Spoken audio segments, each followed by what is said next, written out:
If you're still having problems managing your blood pressure and you need better answers, then this video is for you.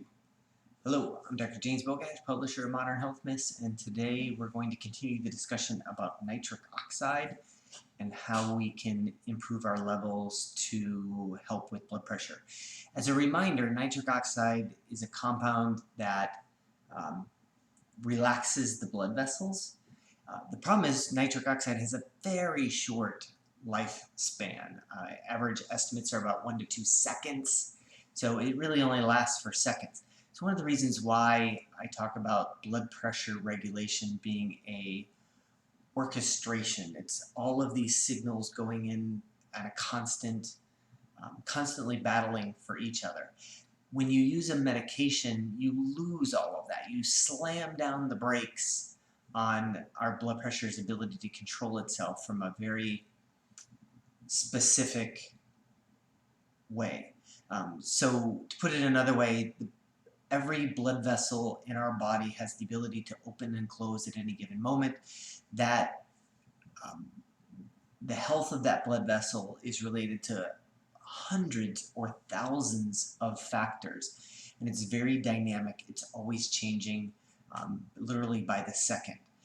So when we take blood pressure medications, all we do is slam down a control, and we completely lose the ability to control that at a very individual is not the right word, but a very regional specific area of our blood vessels. So one of the problems with blood pressure medications is they're not making your blood vessels healthier, they are just slamming down a control on them that the body is currently having a problem managing. So nitric oxide also has an arch enemy called ADMA, asymmetrical dimethylarginine, and this becomes a very important factor in blood pressure regulation. So the higher our levels of ADMA, the less able nitric oxide is to relax our blood vessels. So in order to allow nitric oxide to do its work, we also have to make sure that ADMA levels are as low as possible. ADMA has it's broken down by an enzyme. See why it's an acronym, but it's dimethylarginine dimethylamino hydrolases. So it's DADD or DADA is the abbreviation. You can see why there's an abbreviation. But this enzyme breaks down ADMA. So when we have this enzyme up and running, then nitric oxide can do its work because this enzyme is breaking down ADMA. So what affects these enzymes? Well, top of the list is prediabetes. Prediabetes will slow down that enzyme and drive up ADMA levels. So one of the reasons why prediabetes is involved in almost every case of high blood pressure and definitely every case of diabetic high blood pressure. So we want to make sure that we control prediabetes, which is an entire lifestyle concept. The enzyme that breaks down ADMA also requires zinc, so it's yet another reason why a good quality diet can provide that, but also good quality multivitamin that has zinc in it can help you keep ADMA levels down. The vitamin E is another factor that can make sure that ADMA levels stay under control by helping the enzyme do its job. Vitamin E is a tricky one because vitamin E, as in Eddie, actually has 8 forms. I call them cousins.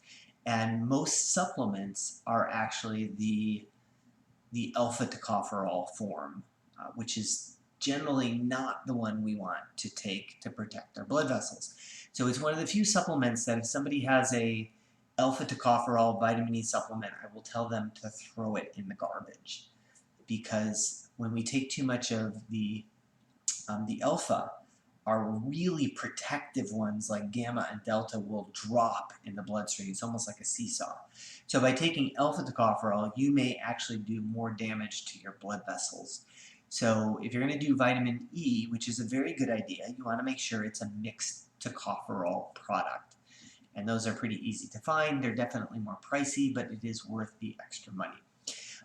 Inflammation is another big player in ADMA levels. When we are, one of the particular TNF alpha, tissue necrosis factor alpha, is a chemical, if you will, a molecule in the human body that drives a lot of inflammation. So there are direct relationships between TNF alpha and ADMA levels. So when TNF alpha goes up, so does ADMA. So one of the reasons why managing inflammation is so important in keeping good blood vessel health. Things like fish oils, healthy fats in your diet, all of those things that will help modify inflammation will also make your blood vessels healthier and keep nitric oxide able to do its work. So as always, make sure you like this video, subscribe to the channel, and share this with somebody who you think needs this information.